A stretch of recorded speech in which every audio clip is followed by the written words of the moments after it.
All right. Good morning and welcome. It's Mind the Moment, a coffee house in the cloud, a place to build community, feel connected, and get centered. It's Tuesday, April 21st, 2020, the day after Patriots Day for those of us at home in Massachusetts and Maine. If all goes according to plan, we look forward to welcoming back all the marathon runners to Boston on September 14th. So keep training. My name is John Roberts from Harvard Pilgrim Health Care's mindfulness program. I couldn't be more pleased to be minding the moment this morning with Mary Starr Green, an MBSR-trained mindfulness teacher, a certified yoga teacher with over 20 years of practice experience, and one of the amazing instructors we're proud to have supporting us. Good morning, Mary. Good morning, John. Good morning to everybody that's checking in today. Did you do anything special for Patriots Day this year? Do you know, our house is right on the marathon route, so it felt really, really different this year, and I really felt that as the road was quiet and the frenzy was not there, coming and gone. So just really acknowledging the difference of that. So looking forward to September, as you said. So in a moment, I will hand it back over to Mary to lead us in a 10-minute guided meditation, after which I'll get us into a Q&A before wrapping it up just before 9 a.m. And speaking of Q&A, you may have noticed at the bottom of your screen an option to open up a chat box. At any point, please do so. Use it to type questions or comments. Mary, is there anything you'd like to ask the people to comment on as we get started here? One thing that I really love to share is one word. Just if there's one word that describes, how you're doing right now, how you're feeling right now. One word. Excellent. So as folks have a moment to type that in, I just want to mention that keep in mind that Mary and I are going to be the only ones who can see what you typed. And if we don't read your comment or question out loud, please know that we do read and appreciate them all. And before we close, I'll point you towards some other ways that you can get in touch with us too. But, oh, great, lots of things coming in here. Folks are saying feeling restless, upside down, preparation, overwhelmed, numb, anxious, hopeful. All right. Panicked, full, antsy, anxious, exhausted, worried, overwhelmed. Yeah, that's the condition. That's all right. With that in mind, Mary, how would you like to start us off today? As I was reflecting on being here with everybody and working through and kind of asking myself this morning, how am I doing today? And as you and I had a few minutes to talk before, this, John, I was just sharing that, every day's a little different.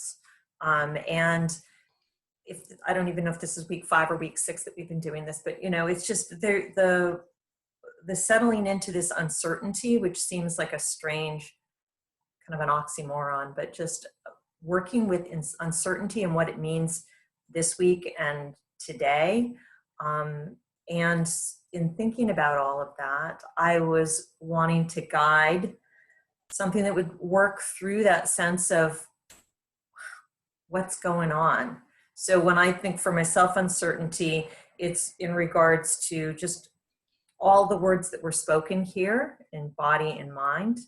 And so I wanted to guide a practice that was going to work on some body centering, and also just maybe a way of working with the words that came up, the feelings of thought and mind of the restlessness or the anxiety, overwhelm, and hope. I'm glad hopeful was in there because it's all part of this too. Yeah. So can I get started? Just starting in? All right. So I just kind of clued you in on what these next 10 minutes or so is going to be. So if you're meditating for the first time, hooray. If you're experienced and have that under your belt, also hooray. So we'll just first start by finding a posture that is comfortable and relaxed. So I'm sitting and you might be sitting, but you could also stand or lie down. The eyes can be closed if you're comfortable with that, but they could also remain open, soft, unfocused gaze. And just being here and now. So one thing we can be certain of is our body in the present moment, because we are here and now. So I'd just like to start with saying that that is something that we can be certain of, is this present moment. We are here, it is now. And so I'm going to be guiding really just of some places that we can rest our attention that are more body focused, more body aware. Our body is present. It's actually a barometer to what's going on in the mind and the heart, as we say, the emotional and the mental body. And so here first, I'll ask you just to bring awareness to your whole body, whatever position you're in, having a sense of your body from head to toe, the whole body, in whatever position you're in. And the sense of your presence in your body. In other words, the sense of gravity, the weight of your body, a sense of presence. You may feel this as the weight of the body in the chair. You may notice it as just the weight of the hands connected to the body, or the feet to the floor. Having a sense of gravity and weight. And that is a grounding tool. You can do it anytime, but right here and now. And as we bring awareness into the sense of gravity and weight in the body, there is something underneath us that is holding and supporting, whether it be the chair, the floor, and of course, all that connected to the earth. If you like the analogy of a plant, of rooting and grounding, you may imagine that all these places that are connected, that are supported, are actually growing roots. And so that may or may not be something you care to do, but visualizing the sense of this presence and rooting right into the earth.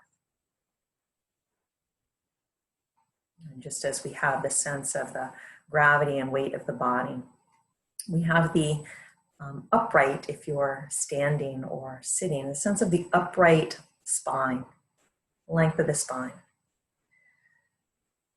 So there's nothing really you need to do to change that, but you may just be aware there's a structure holding the body, this reliable central line of the body. And again, to bring in an analogy from nature, it's a tree. Just that stability, the backbone. And so as we're bringing presence into the weight, the groundedness of the body, the central line, and also begin to notice movement within the body. Bringing awareness into little moves that you're consciously making. And we'll bring more awareness into the movement of the body according to the breath. So the body can be our anchor. Sensations of breathing can also anchor our attention. So if you just allow your attention to rest to the middle part of the body. The middle part of the body. And just scanning that whole area. This would be, from the shoulders down, connecting down to the seat. So the whole length of the spine includes the abdominal area, the rib cage, and the chest. Is there any part of your body that you sense a movement with the in-breath and out-breath?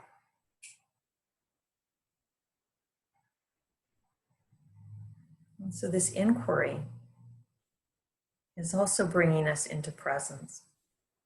When we breathe in and know that we're breathing in, that's mindfulness of this moment through the breath. Breathing out, we know we're breathing out.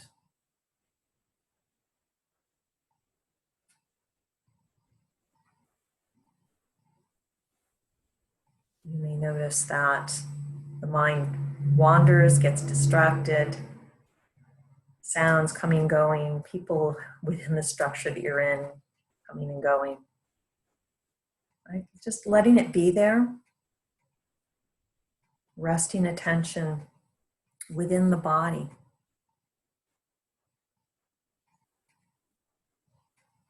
And so we can choose to rest it to one place. I'm going to actually invite you to rotate your attention to these three places that we have worked with in the last few minutes. So first of all, the whole body, bringing attention to this body in this moment, with that sense of weight, presence, gravity, rooting. And second, a sense of the center line, upright, centered. It may just feel that you have a center point within your physical body.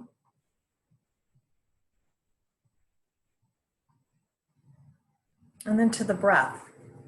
So reliability in the breath as it comes and goes.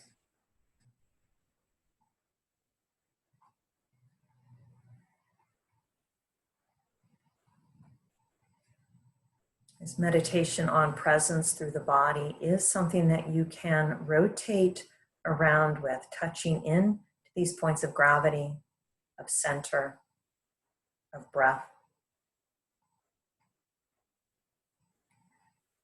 But you may notice one feels a little bit more like home base. Let that be your primary anchor. It's like a touchstone. So perhaps throughout this practice, what you're really aware of is that sense within your mind of thinking, the emotions created through thinking. You can create room for that and also find the touchstone through the body. Giving it a little room and then coming back to the anchor.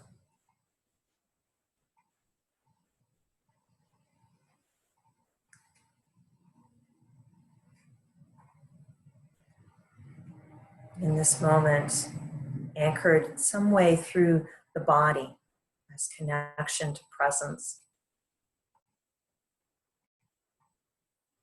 And this witnessing of the mind thinking.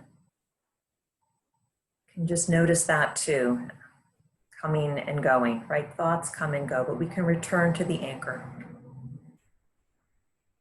Touch the stone of the present moment.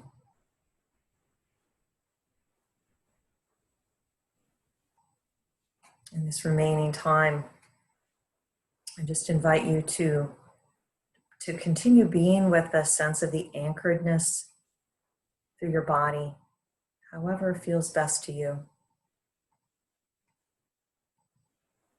Continuing to be with whatever is coming and going within the mind, to just more and more give that a little room. Part of our opening to presence, whatever is here.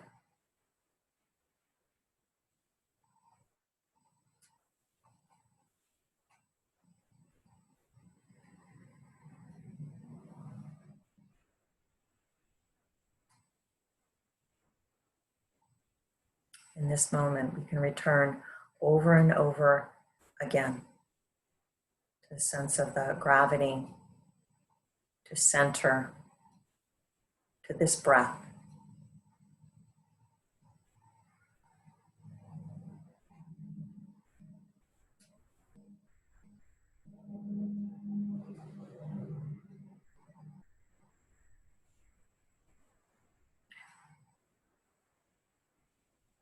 So in a moment, we'll be ending this meditation. And I'll invite you to just know that there is a sense of being a reliable anchor within the body at any time. So when we're feeling caught up into our head, that we can drop down We say drop down into the body, allowing that to support us through times of uncertainty. So I'm going to be counting backwards from 5. Just at that time, just knowing we'll officially end this period of meditation. So 5, 4, 3, 2, 1. So if your eyes were closed, you could open them up. Just sensing the difference of now that you've got a visual cue around you into the room that you're in, but you're still in your body. Thank you, Mary. So, Mary, in a moment, I want to ask you about what it means to balance hope and fear in a time of uncertainty. But I wanted to mention I started thinking about this question this past weekend when my partner Annie and I were cleaning up our basement. We're preparing for when our first child arrives over the summer, and we need to find a place to stash all of our pointy things. But we live in a 2-family home where we have access to half the basement, which is a good thing, because at this stage in our lives, we've accumulated a lot of plastic bins filled with going away cards from jobs that we used to have, or instruction books from those times when we thought we were going to teach ourselves to play the harmonica, printed out MapQuest directions, etc. So every trip into the basement feels a bit like an archaeological dig, a journey through the past, and seems to take me back to every other basement I've known. So like, the house where I spent my teenage years, half of the basement was finished and half of it was unfinished. The finished part had a scruffy shag carpet that smelled a little bit like wet dog and was filled with all the old furniture from my grandparents' house. But I loved it because it was basically what a 13-year-old boy in Iowa thinks that a swinging bachelor pad is supposed to look like. But the other half of the basement, the unfinished half, was mostly terrifying. It was approximately 50% spiders, and the lights never seemed to work. And my father kept the refrigerator with the push-ups and the Pepsi and the 16-ounce glass bottles in the far corner, which I think was his idea of a joke. And there was a flashlight the size and shape of a child's kaleidoscope on a table by the door. And so as you made your way to the Pepsi fridge through the darkness, it was only possible to illuminate one small circle of what was coming at you at once. And this is what the experience of uncertainty still feels like to me. Like you're only getting one dimly lit oval of information at a time. You can see what's over here, or you can see what's over there, but you can't see both things at once. And so your sense of the big picture ends up becoming completely skewed and unbalanced. I mean, the basement, it was like spider party over here, old ice skates over there, a pile of cloaks definitely hiding a kidnapper over here, off-brand Transformers over there. And, in my life today, it feels more like the number of people are predicted to die in the first wave of COVID-19 here, but the fact that I have plenty of food and shelter over here, the imploding economy over here, but then the fact that I'm seeing all these interesting birds in my backyard every morning over there. So in short, I feel like I'm getting yanked back and forth between fear and hope, between despair and joy, and that's uncertainty. But one day, when I was a teenager, I realized I didn't have to wait for my dad to replace the light bulb in the basement. I could actually do it myself. And possibly this was the lesson he was trying to teach me all along. And even though it was just a bare bulb swinging from a loose cord like in a horror movie, suddenly I could see all of the stuff at the same time, even if some of it was still shrouded in shadow. And then even better, one day I came home from college and discovered that my dad had taken the cardboard off the windows that were lining the top of the wall. There were windows in here, I thought. And so at least during the day, the whole unfinished half of the basement became flooded with light and everything became equally visible at the same time and visible in all of its parts. So like for me, this is how meditating is helping me deal with this feeling of uncertainty. When I have a good mindfulness practice going, it feels like I've pulled the cardboard off the windows in the basement. There's still a bunch of scary stuff to contend with. And there's still a bunch of good stuff to enjoy, but I'm not only getting batted around between them, not only getting jerked from one extreme to the other. I can hold both things in view. And I can see that each individual thing is marbled with some qualities that are nerve-wracking, but also some qualities which are comforting. So on the one hand, our healthcare system is epically overstressed, but also we're being implored at last to appreciate at the deepest level the heroism inherent to every healthcare worker's work.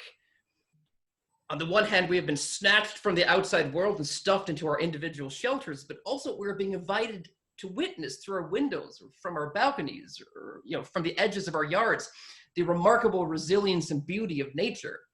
And by seeing these seemingly contradictory things in their fullness, I'm able to see too how they all relate to each other. And this ultimately makes it easier for me to feel compassion for the suffering while also feeling joy for those who are not suffering.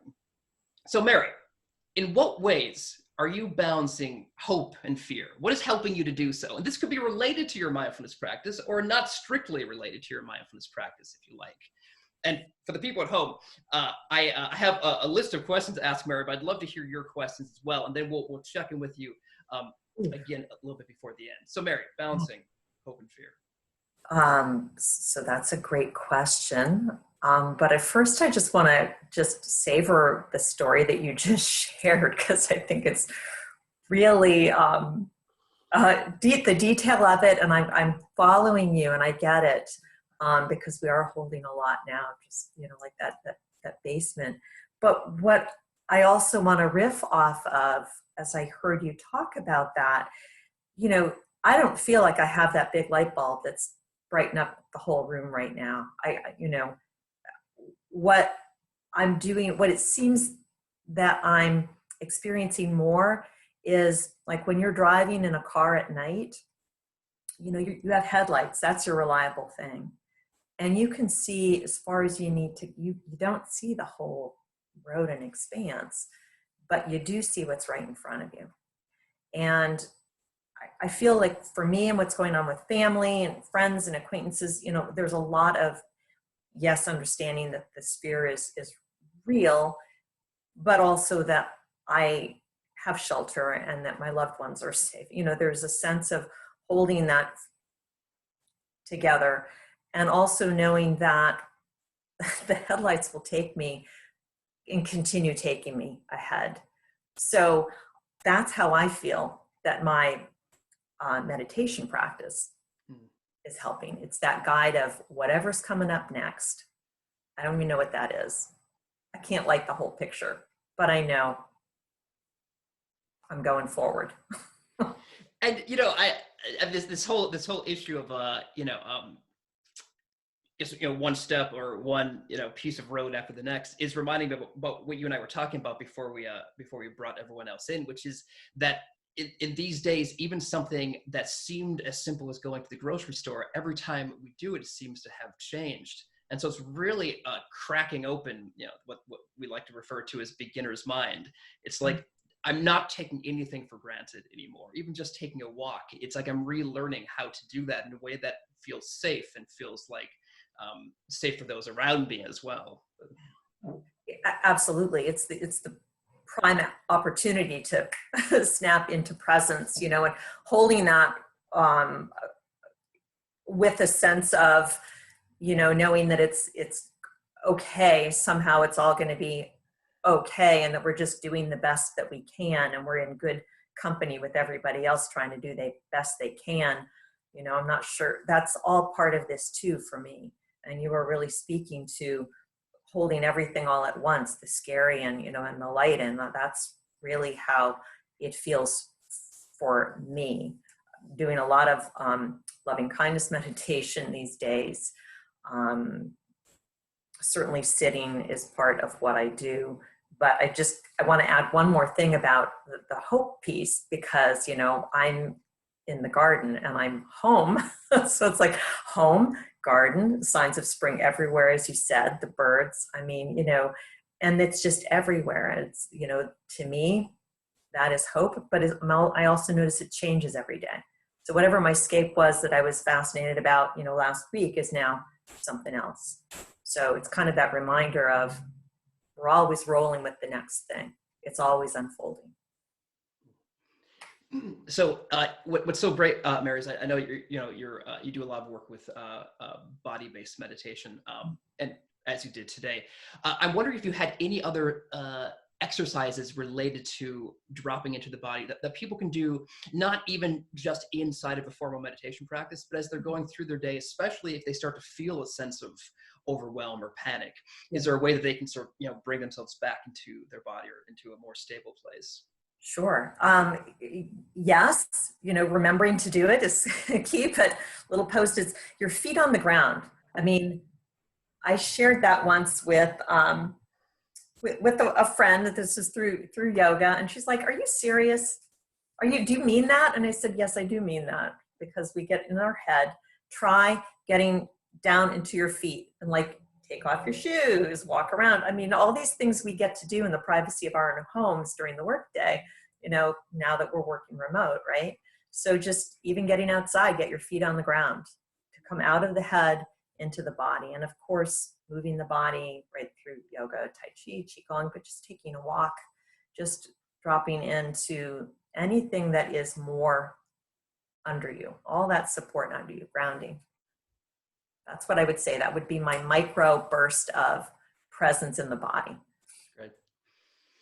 So I'm sure that you're talking to a lot of people in your life about their experiences. I'm wondering if you've heard any, if there's any advice or perspective that you've heard from somebody about dealing with uncertainty that has particularly struck you, and that could be from somebody or if you're listening to podcasts or anything that any piece of advice that you thought, wow, that is helping me put this whole experience of uncertainty into perspective. Wow. Well, I think just as we've been sharing, there is some commonality of what's going on, that we're all sharing this together. But the idea of balancing hope, and there was one of our participants here today said hopeful. And I really think for me, as much as dealing with the uncertainty, is knowing that there is hope there, and that it's important to find ways to be living in the reality of it and being the good citizen, and caring and doing what we can to be of service, but also knowing that we've got to keep a sense of joy and hope into this, and I just mean that in the most simple ways, just gratitude. And I write gratitude and grief, they go hand in hand. But the other day, so any kind of creative expression, because I love the arts and things like that. So singing, dancing, I'm playing around a little bit more with arts. And the other day, I'll just say this, I'll put a plug for Amanda Gorman, who's the Youth Poet Laureate. She was on CBS, I think, if you check her out. This is a 20-year-old that was inspired through poetry and says such beautiful things about where we are now, uncertainty, and the hope in that. All right, excellent, hot tip. So I'm gonna start wrapping this up, but I'd love to ask the folks at home, do you have any plans to try to bring joy into your world today? Just a few words on that, if you can, would be fantastic. And as folks are typing, let me bring up our closing screen here. And all right, reminding everyone that we'll be back on Tuesdays and Fridays, 8:30 a.m. Eastern Time. You can find the links to these sessions and other resources at our main site at harvardpilgrim.org/mindfulness. Meanwhile, please do drop us a line at askmtm@harvardpilgrim.org, or leave a comment on our Facebook page. Our goal here is not only to practice together, but also to learn from each other. Let us know what's on your mind. What's joy to you today? You can also leave us a voicemail if you like at my desk number, which is 617-509-7047. You can rewatch this session and older sessions on our YouTube page, and find guided meditations on our SoundCloud page. All right. Oh, this is okay. Got some stuff coming in here. Watching baby finches grow just outside my bedroom window is today's joy. It's very nice. Listening to these birds this morning. Yep. Yeah. Folks who will be meditating today, always good to do a little bit of meditating a couple times a day if you can. Spending some much needed time outside with my kiddos. Got folks going under contract for their first home. 5 years ago, I was homeless, and this is a huge accomplishment. Oh, wonderful. The sun is bringing joy. And this session, thank you, and thank you. Watching free museum links. Yes, I mean, this is, folks, if you are, if you've located some great free cultural services being offered online from museums, concerts, please post them on our Facebook page. We'd love to push those out to folks. It's a great way to spend some time as we're all here sheltering in place. Mary Starr Green, it's been a pleasure sitting with you this morning. Thank you so much. Thank you, John, and thank you, everybody. Thank you. All right, we hope to see you again soon, and please have a momentous day. Bye-bye.